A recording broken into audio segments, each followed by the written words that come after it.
আসসালামু আলাইকুম। আমি আজ আপনাদের লাউ শাক ভর্তা করে দেখাবো।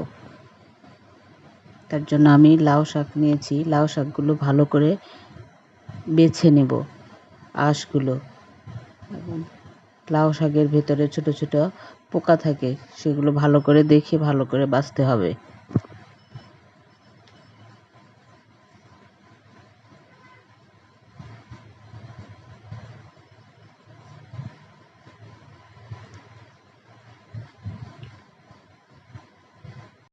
লাউ শাক বাছা শেষ হয়ে গেছে। এখন চুলাতে কড়াই বসিয়ে তেল ঢেলে দেব।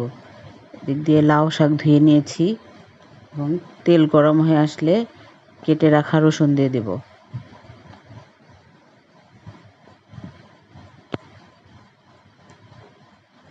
তারপর রসুন ভালো করে নেড়ে চেড়ে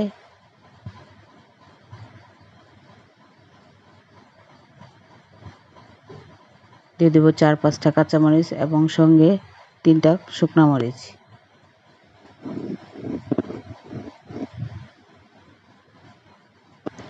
একটা বড় সাইজের পেঁয়াজ দিয়ে দিলাম।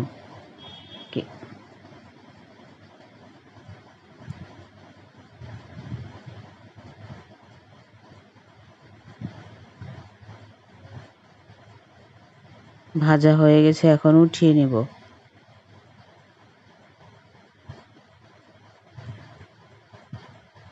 সেই কড়াইতে এখন শাকগুলো দিয়ে দেব।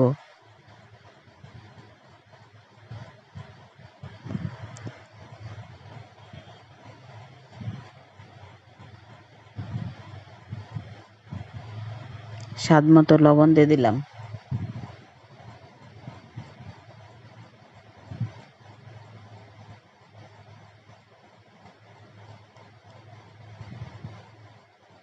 ধনেপাতা দিয়ে দিলাম।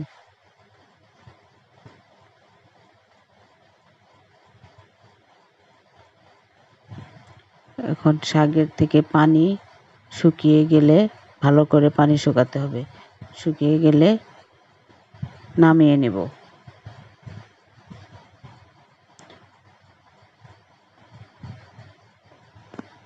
এখন ব্লেন্ডারে শাকগুলো দিয়ে দিব এবং রসুন পেঁয়াজ ভাজাগুলো দিয়ে দিব।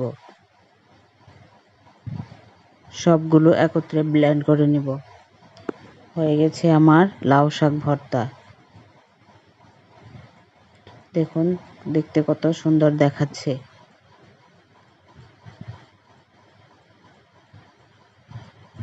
আমার এই রেসিপিটি যদি আপনাদের ভালো লেগে থাকে, আমার ইউটিউব পেজে সাবস্ক্রাইব করবেন এবং আমার ফেসবুক পেজে ফলো দিয়ে রাখবেন। আল্লাহ হাফেজ।